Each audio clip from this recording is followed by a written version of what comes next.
এই যে আমি এখানে এসে বক্তব্য দিচ্ছি, এটা যদি না আমার লোক থাকতো তৈরি করার, তাহলে এইগুলো থাকতো কি মানে থাকতো? তাহলে আমাকে সে এমনি খালি মুখে বলতে হতো।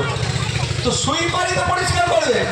40% এখন সুইপার শূন্য পদ আছে। তাহলে ওনার উচিত ছিল হসপিটালে গিয়ে ডায়লগ বিনিময়ের সাথে সাথে ঘোষণা করে দেওয়া যে আগামী 3 মাসের মধ্যে যত শূন্য পদে সব পূরণ হয়ে যাবে। এই প্রশ্নটা করার সুযোগ দিচ্ছে না, আপনাকে এখানে মজিয়ে রেখে দিয়েছে। প্রশ্ন করতে হবে ফেক এসটি/এসসি সার্টিফিকেট কবে বাতিল করবেন? প্রকৃত যারা এসসি দলিত হিন্দু যারা, তাদেরকে বাদ দিয়ে নকল দলিত হিন্দু সেজে প্রকৃত দলিতদের অধিকার কেড়ে নিচ্ছে চাকরিতে, উচ্চশিক্ষায়, সংরক্ষণে। প্রশ্ন করা তো দরকার এখন, সেটা তো বলা দরকার। আমরা ঘোষণা দেওয়া সব বাতিল, নতুন করে হবে, কিন্তু সেটা খুঁজে পাওয়া যাচ্ছে না। আমাদেরকে ভুললে চলবে না, রুজি রুটির লড়াই আমাদের বাঁচাতে হবে। মানুষের অধিকার, সকালবেলা উঠে কেউ মন্দিরে যাবে, কেউ মসজিদে যাবে, কেউ কর্মসংস্থানের দিকে এগোবে, তার ব্যাপার।